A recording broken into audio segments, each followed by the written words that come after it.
Canggu, Bali. It's an area that continues to change rapidly, as we've seen over the last decade, transforming from a sleepy local village into its current form as a gentrified expat paradise. 2 years ago on this channel, we covered what's new in Canggu, and today we're doing it again. This is what's new in Canggu 2025.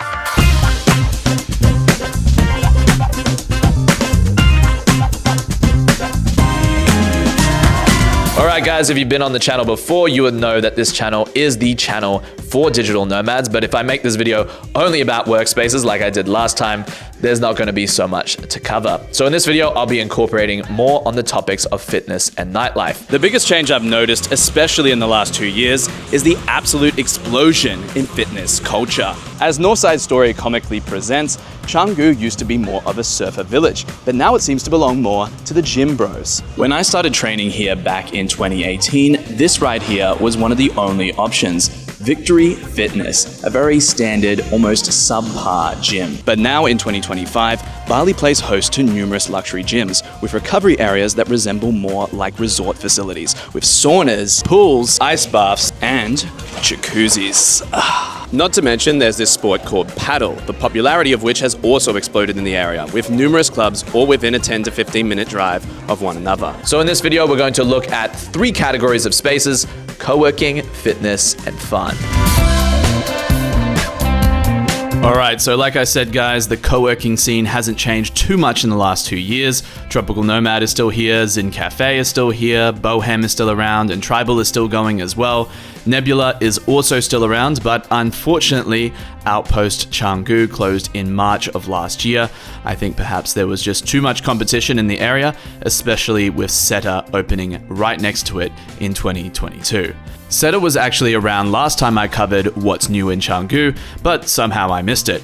While it does have a small hot desking area down the bottom, Seta leans more on the side of office spaces and has a very grey, not very Bali vibe to it. So if you're not so much interested in the community aspect of co-working and just need an office, Seta as well as Nebula are the 2 options to look at.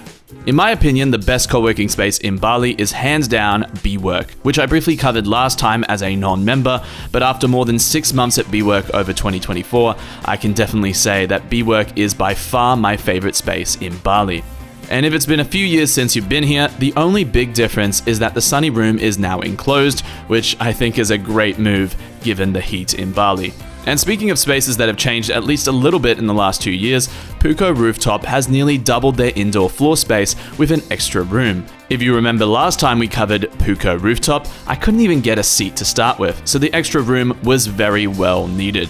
Moving on, if you Google Kinship Studios, you might find that the space has now closed down, but in fact, the space is still there. It's just called Oxo the Factory now. I'm not sure what the situation is there now, as I didn't inquire, but the space itself looks quite similar to how it looked in 2022 under the previous Kinship Studios brand. Not far from Oxo the Factory, Matra Coliving Space is still around and kicking, but the Rooftop Cafe is now closed, and so it's just an accommodation option if you're looking for a room in Canggu. The space on my list that has changed the most, however, is Genesis Creative Center, which has completely changed locations from Brara to Pereiranan and is now just a video and podcast studio.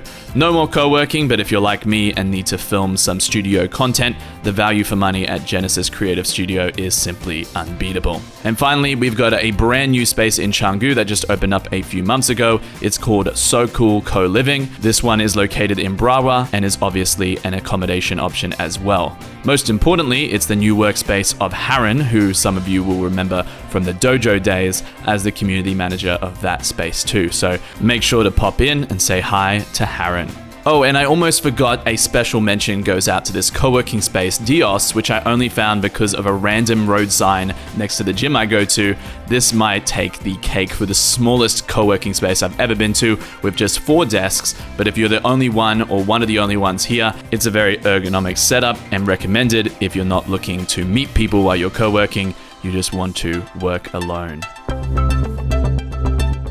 Alright, so last time on What's New in Canggu, we spoke about Wanderlust, Soma Fight Club, and Body Factory. All of these gyms are still here. In fact, I just did a 4-week membership at Body Factory, and I spent the most I'd ever spent on a gym for a single month, 4 million rupiah, or roughly 260 USD.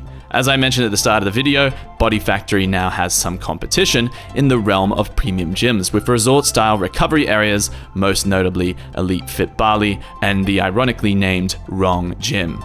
I also did a month at Wrong Gym, and in my opinion, it's the best gym in Bali in terms of weight training. That being said, if lots of gym equipment is not your priority, Nirvana Life is probably an even better spot. They've been around for a long time now, but I'm quite sure the pool area out the back is quite new, and they've recently opened a new sauna at the back as well. It is truly a hidden sanctuary on an otherwise super busy intersection in Canggu. Unlike the co-working space options in Canggu, the list of gyms in Canggu is just too long even for this video. As I said, fitness culture has just exploded in Bali, but the most interesting part of this explosion to me are these premium gyms where you can hang out all day as if it's a resort.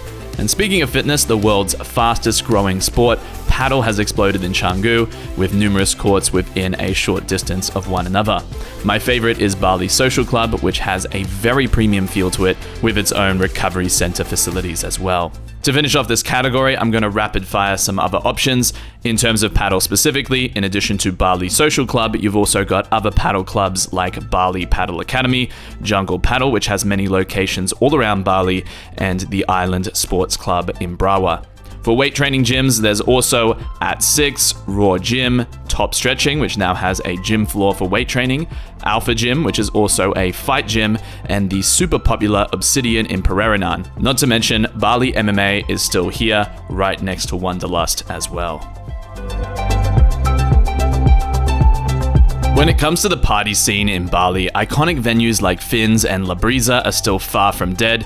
In fact, Finn's Beach Club continues to grow bigger and bigger, and La Brisa, well, it remains jam-packed during sunset, so much that they only let me film this footage that you're now seeing during the morning hours before it got busy later in the day. My old favorite, The Lawn, is still here, but it's definitely not the spot to go on Friday nights anymore.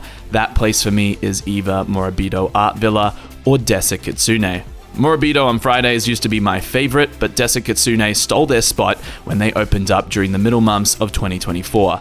As a sister venue to Savaya, Asia's top-rated nightclub, it's simply the best club in Canggu in terms of the caliber of DJs that perform there. We're talking Who Made Who, Francis Mercier, and Kolsch, just to name a few.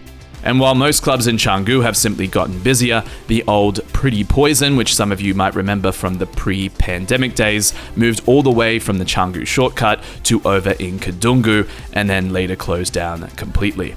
It's a sign of the times, I think, that the grungiest bar in Canggu got pushed out for more fancy clubs. Hey, quick side note, if you're watching this video and you're curious, what is it I actually do on the computer while I'm traveling to these destinations? Well, I actually do something called Shopify theme development, which is a niche area of web development. And if you'd like to learn more about it, I've created a quick explainer video for you guys. If you want to check it out, it's the first link in the description. And with that out of the way, let's get straight back into the video. So there you have it, guys. What's new in Canggu, updated for 2025. If you work online, I absolutely recommend you to take a trip to Bali and check out the lifestyle here. But if you don't have your remote career sorted just yet, check out the first link in the description, and I'll see you on the next video.